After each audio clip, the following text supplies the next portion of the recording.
los síndromes infecciosos de la vía aérea. Acá vamos a hablar de dos grandes grupos, acá vamos a ir muy rapidito, ¿bien? Uno que es la traqueobronquitis aguda, su nombre ya lo dice, va a ser algo agudo, y el otro que es la bronquitis crónica reagudizada, es decir, un paciente con una bronquitis crónica que se exacerban estos síntomas. Como ya tiene una bronquitis crónica, va a ser algo crónico, ¿bien? ¿Por qué están agrupados juntos estas dos entidades? Si bien son semiológicamente muy distintas, lo que comparten es que los desencadenantes de ambos van a ser cuestiones infecciosas. ¿Bien? Tiene que haber un proceso infeccioso de por medio. En la traqueobronquitis aguda, ¿qué es lo que va a ocurrir? ¿Quién me puede ayudar? Según el nombre que ya se le está diciendo.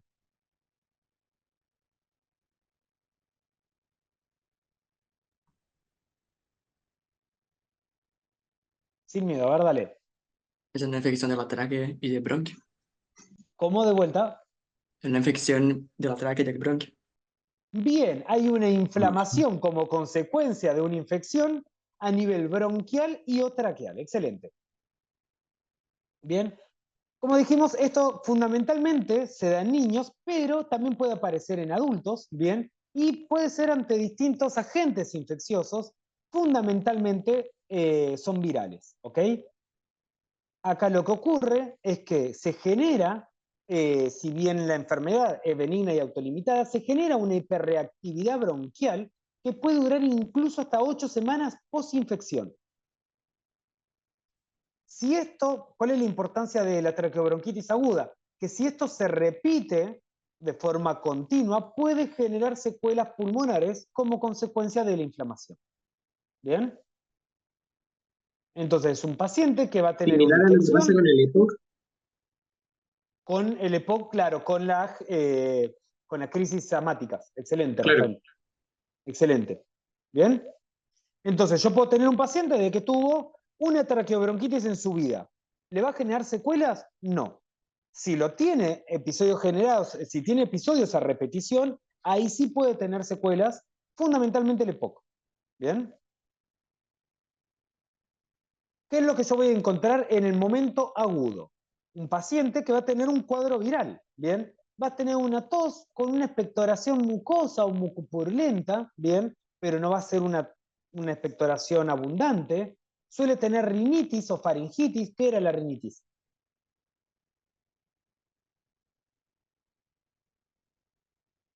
¿Qué cosa, profe? Perdón.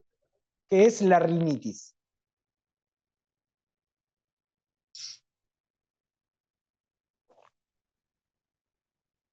Una inflamación de todo lo que es la rinofaringe, ¿bien? Más que nada, que se va a caracterizar por secreciones o por malestar.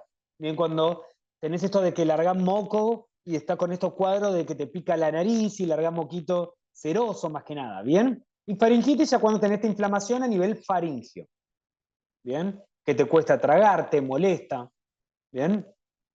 El paciente puede presentar estados febriles, o puede referir equivalentes febriles. ¿Qué es un equivalente febril? ¿Se acuerdan?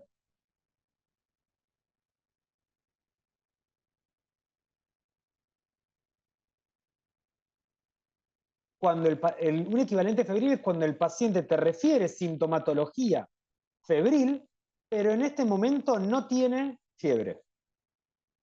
¿Cuál era la sintomatología febril?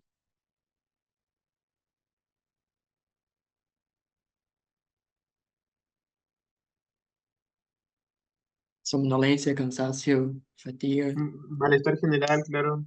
Frío. Bien, malestar general, astenia, dinamia, tendencia a la somnolencia, excelente. Bien. También puede llegar a presentar dolor torácico inespecífico, bien. A la palpación y a la percusión no suelo tener alteraciones, y a la ocultación puedo encontrar estertores húmedos, bien, puedo encontrar roncus y puedo encontrar también sibilancias. Siempre muy sutil esto, bien. No van a ser al examen físico un gran cuadro. Es un cuadro básicamente una infección fundamentalmente viral, bien. que de vuelta, ¿cuál es la importancia de hacer el diagnóstico de la traqueobronquitis?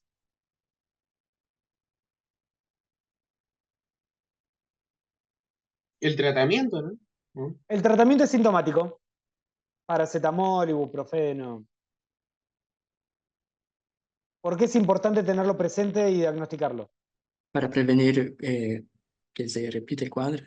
Bien, para tenerlo presente, si el paciente lo presenta a repetición, porque ahí sí quizás que tengo que empezar a estudiar a ver qué es lo que le está pasando a este paciente para prevenir que progrese a un EPOC. ¿Bien? ¿Se entendió esto?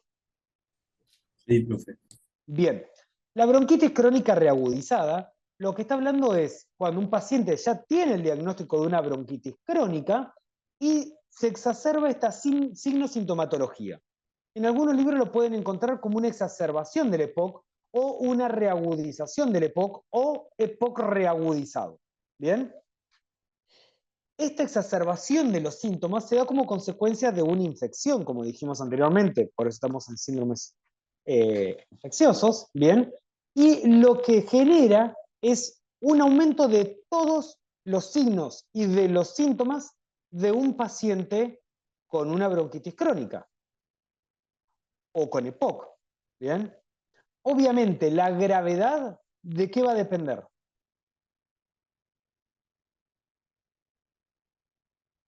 De dos cosas depende la De la gravedad. exacerbación sería del daño Del que daño que produce ya el tiene el parénquima. paciente. Claro, Excelente. ¿Y de qué más? del grado de la exacerbación, pues, ¿no?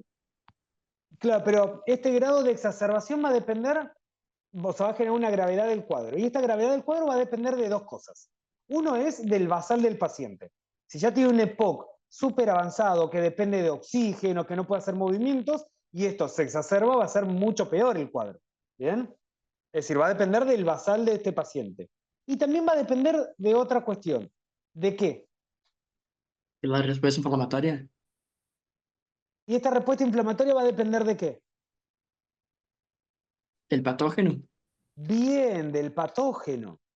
Bien, de lo que me lo haya desencadenado esta reagudización sintomática. ¿Qué creen ustedes que va a ser más grave en un paciente con un EPOC? ¿Una infección viral o una infección bacteriana?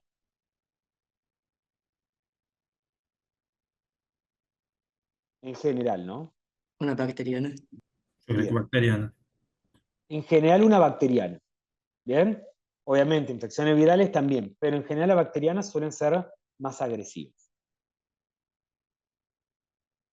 ¿Qué es lo que vamos a encontrar en este paciente? Como dijimos, un aumento de toda la sintomatología asociado a un cuadro infeccioso. Es decir, el paciente va a tener fiebre, va a tener toda la sintomatología de un síndrome febril, ¿bien? Y va a tener un aumento de su disnea, de la tos con expectoraciones, de del volumen residual, de los signos de dificultad respiratoria y demás. Y una pregunta, alteración del sensor en ese caso sería la somnolencia. ¿Qué más? Bien, somnolencia, puede estar confuso el paciente, puede estar desorientado el paciente, puede llegar a tener incluso alteraciones en el comportamiento como consecuencia de este síndrome confusional. Ah, gracias. Vamos a comenzar entonces con los síndromes parenquimatosos intersticiales, ¿bien? Que como bien su nombre lo indica, son aquellos síndromes que afectan el parénquima pulmonar. Acá, lo mismo que habíamos hablado un poco en la clase pasada, ¿bien? Van a ser una gran cantidad de entidades las que están agrupadas dentro de este síndrome, que la característica en común que van a tener es la afectación del parénquima. Por lo tanto, van a comprometer lo que es el intersticio pulmonar, los espacios alveolares y las vías aéreas más pequeñas. No todos de la misma manera, ni con la misma intensidad, pero estas áreas son las que van a estar afectadas. ¿Qué enfermedades incluimos dentro de lo que son las intersticiopatías? La neumoconiosis, por ejemplo, bien, que es una entidad que se produce por la exposición a agentes inorgánicos, como por ejemplo el sílice, ¿bien? Las alveolitis extrínsecas, que una de las entidades más conocidas es el pulmón de criador de aves, que es por exposición, pero en este caso a agentes orgánicos, y esto se da principalmente en trabajadores rurales. La sarcoidosis o la fibrosis pulmonar idiopática también pueden ser alteraciones a nivel del intersticio pulmonar secundario a alguna enfermedad sistémica, como por ejemplo el compromiso pulmonar que puede aparecer en las artritis reumatoideas, que van a ser de causa autoinmune, o en las esclerosis sistémica progresivas. Y también la exposición a determinados fármacos, como por ejemplo la amiodarona o la quimioterapia, que son los principales, pueden dar también intersticiopatías. Esto obviamente como un efecto adverso a estos fármacos.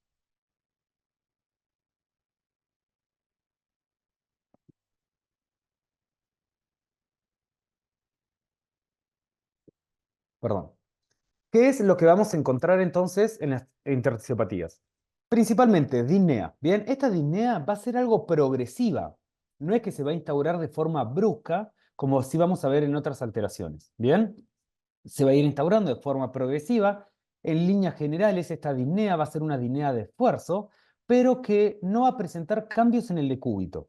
No es que el paciente va a sentir alivio o empeoramiento de sus síntomas al estar en un decúbito.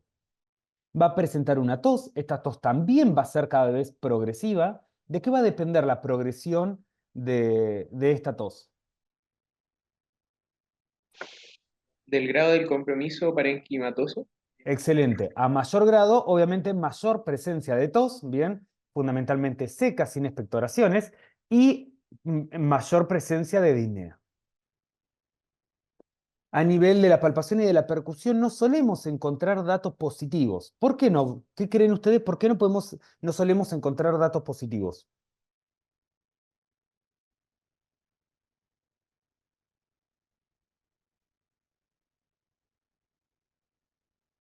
Porque a diferencia, por ejemplo, de lo que hayamos visto la clase pasada en las neumonías, acá no va a haber una consolidación, va a ser algo difuso del intersticio. ¿Bien?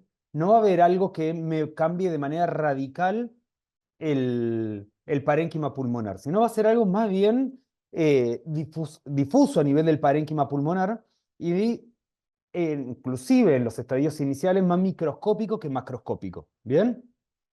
Pero esto es un dato a tener en cuenta. ¿Por qué? Porque el no encontrar alteraciones a nivel de la palpación y de la percusión también me puede servir para hacer el diagnóstico diferencial con otros síndromes que ya hemos visto. Si yo tengo un paciente con una disnea, con tos, ¿bien? Puedo decir, che, uy, ¿no será una telectasia? Y si fuese una telectasia, ¿bien? ¿Qué tendría que tener a la percusión, por ejemplo? Una matidez. Matías. Bien, tendría que tener matidez sobre la telectasia. Sonora ¿Bien? también. ¿Cómo, perdón? Con la columna sonora. Con la columna sonora, ¿bien? Que es un dato importante porque la columna en condiciones fisiológicas, en condiciones normales, va a ser sonora, a diferencia de otros síndromes que vamos a ver en el día de hoy, ¿bien? Entonces me va a permitir para hacer estos diagnósticos diferenciales. A nivel de la auscultación, lo que voy a encontrar son estertores fundamentalmente crepitantes, bien, no subcrepitantes. ¿Cuál es la diferencia entre un estertor crepitante versus el subcrepitante, semiológicamente?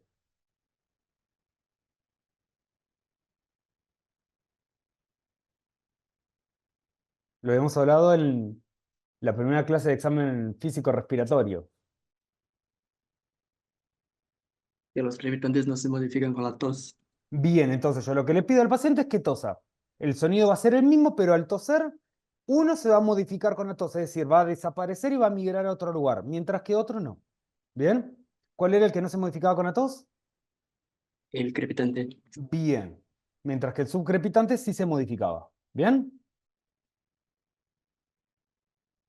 Esto es una radiografía de tórax, bien anteroposterior, de una sarcoidosis pulmonar. Si bien vemos estas manchas blancas que nos podrían hacer pensar en una neumonía, por ejemplo, vemos que no está consolidado, como en el caso de las neumonías, que hablamos del síndrome de consolidación, sino que parece más como que fuese algo más algodonoso, por decirlo de una forma. ¿Bien? Entonces es por eso que no me genera la matidez como si se producía en las consolidaciones pulmonares. ¿Bien? Profe, pero, o sea, básicamente porque, por ejemplo, en lo que usted nombraba, se vería un foco y acá es todo difuso, ¿verdad? Aquí es todo difuso. Es todo Ok. difuso y si bien hay partes que parecen más blancas, después el año que viene en diagnóstico por imágenes vamos a nombrarlo de otra forma, esto es por superposición de imagen, porque acá está comprometido el parénquima, pero sin embargo, en el medio voy a tener áreas que no van a estar afectadas. Bien, no es una consolidación completa. Sí, sí.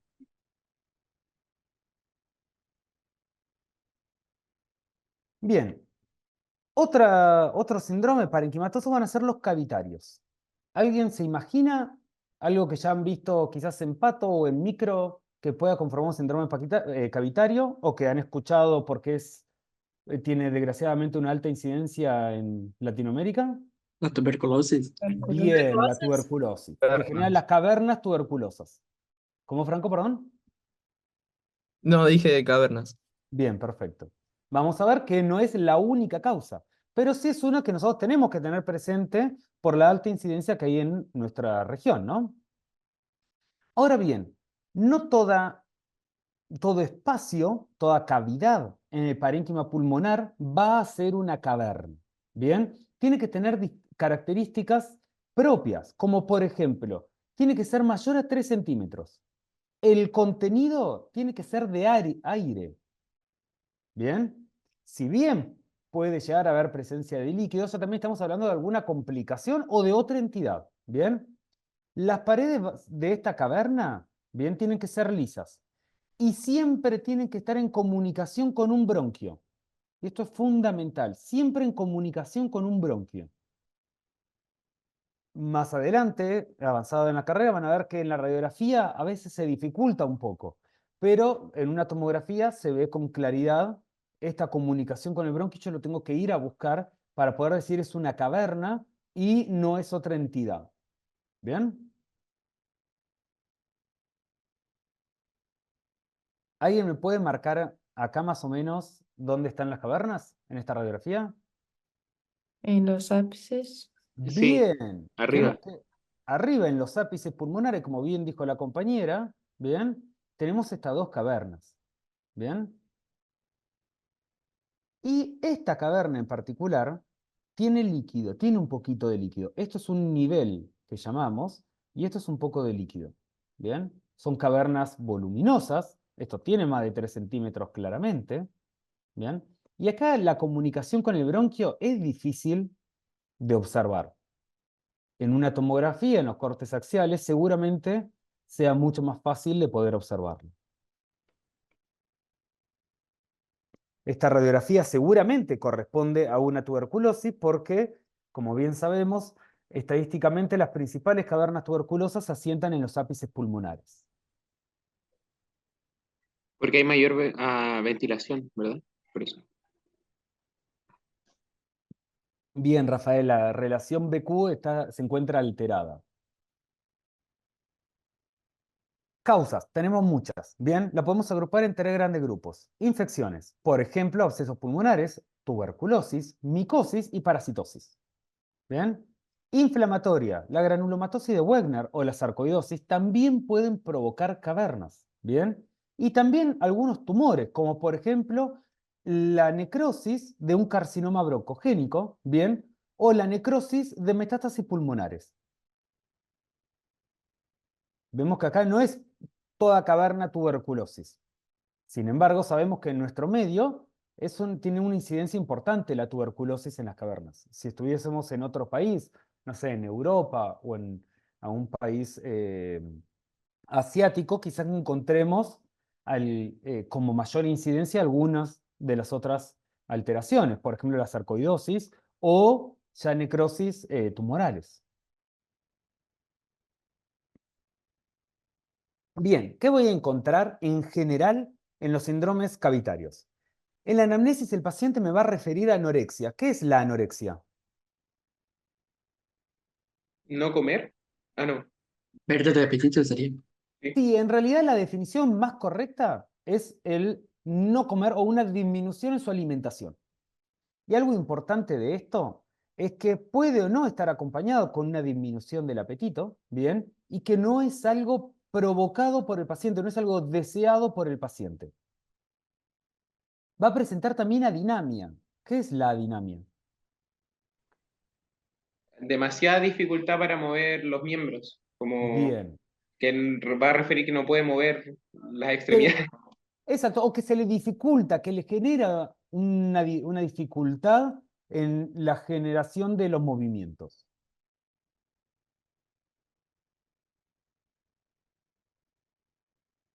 Está bien la aclaración que hace Carla acá. Hiporexia es la disminución, ¿bien? Mientras que anorexia es la ausencia. La realidad es que en la práctica se usan casi indistintamente estos términos, dado que es muy difícil que un paciente tenga una anorexia pura, ¿bien? Ya cuando hablamos de una hiporexia severa, muchas veces ya hablamos directamente de anorexia, ¿bien? Pero es lo que muchas veces hacemos la diferencia. ¿Cuántas veces hemos utilizado el término el paciente está afónico, cuando en realidad lo que tiene es una hipofonía? Bien, porque afónico significaría directamente que no tiene fonación.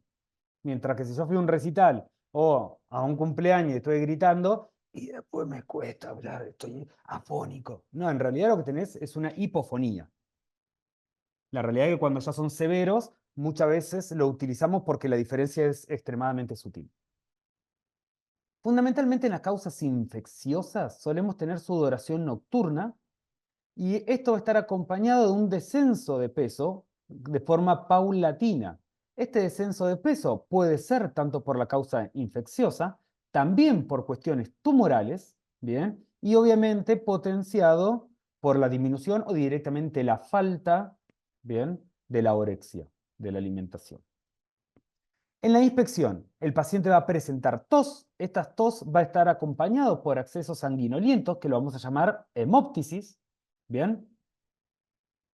Va a presentar en causas infecciosas, aunque también en causas tumorales, fiebre o equivalentes febriles.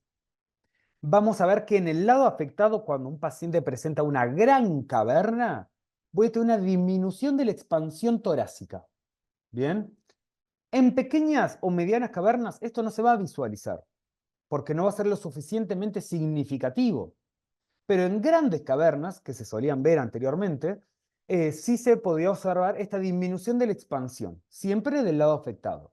Si el parénquima pulmonar está destruido por esa caverna o está ocupado por esa caverna, no va a ser funcionante. Por lo tanto, es por eso que no voy a tener esta expansión torácica. ¿Bien? Profe, tengo una duda que me surgió. En la clase pasada dijimos que equivalente a febrile era que el paciente decía que tuvo como síntomas de fiebre, ¿verdad? Exacto. Ah, ya. Y que en ese momento no lo puedo constatar. Me está diciendo de que tuve sudoración, temblores, castañeo de los dientes y transpiraba. Pero me tomé un ibuprofeno hace 4 horas, doctor. Claro. ¿Bien? Entonces yo Ujú. no puedo decir que el paciente tiene fiebre o tuvo fiebre, porque no fue constatado. Bien, si no fue constatado, no puedo afirmar eso. Por eso Claro. hablamos de equivalentes febriles. Gracias. Si yo lo puedo constatar, o me dice, y me puse el termómetro y me dio 38,5, y está en la acompañante y dice, sí, doctor, volaba de fiebre, y ahí es cuando le di el ibuprofeno, paciente refiere episodio febril. Claro. Bien, a nivel de la palpación, las vibraciones vocales van a estar aumentadas sobre la caverna. ¿Por qué van a estar aumentadas?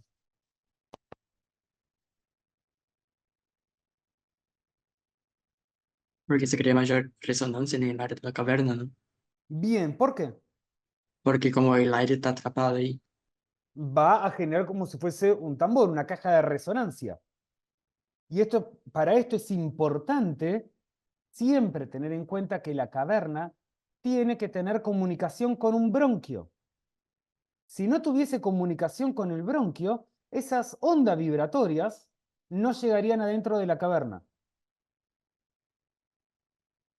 Por lo tanto, si yo en una radiografía veo una gran caverna, o una gran cavidad, mejor dicho, pero no tengo este aumento de las vibraciones vocales sobre esa cavidad, no voy a hablar de una caverna, porque lo más probable es que no tenga comunicación con el bronquio, sino que voy a hablar de una cavidad. ¿Bien?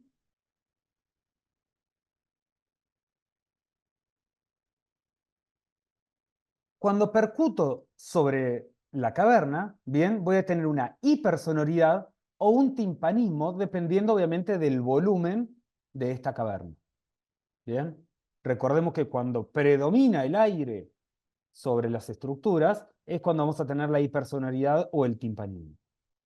Todos recuerdan lo que es la hipersonoridad, ¿no?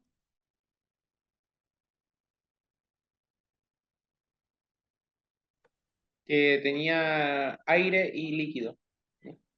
No. El sonido que producía.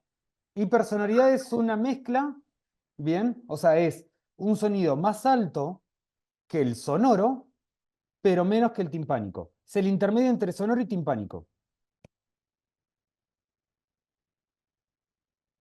No llega a haber mayor presencia de gases, pero hay más que en el sonoro.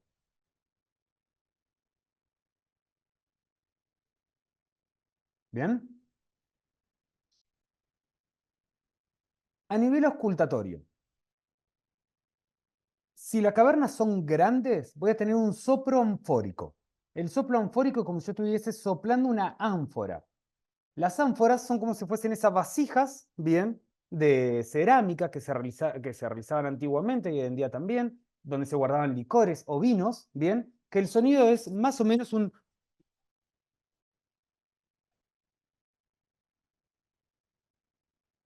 Esto se da solamente en las grandes cavernas. Cuando son cavernas más medianas, puede tener lo que se denomina soplo cavernoso, que va a ser un soplo similar al soplo tubario, ¿bien? Pero con un timbre más bajo. Básicamente se asemeja un poco a soplar una botella.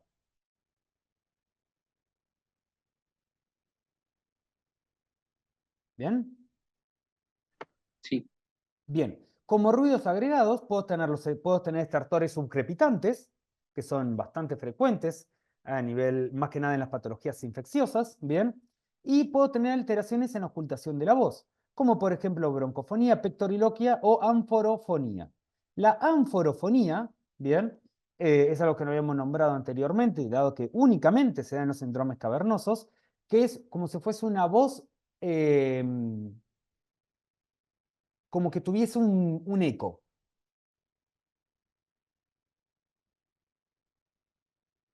Esa voz.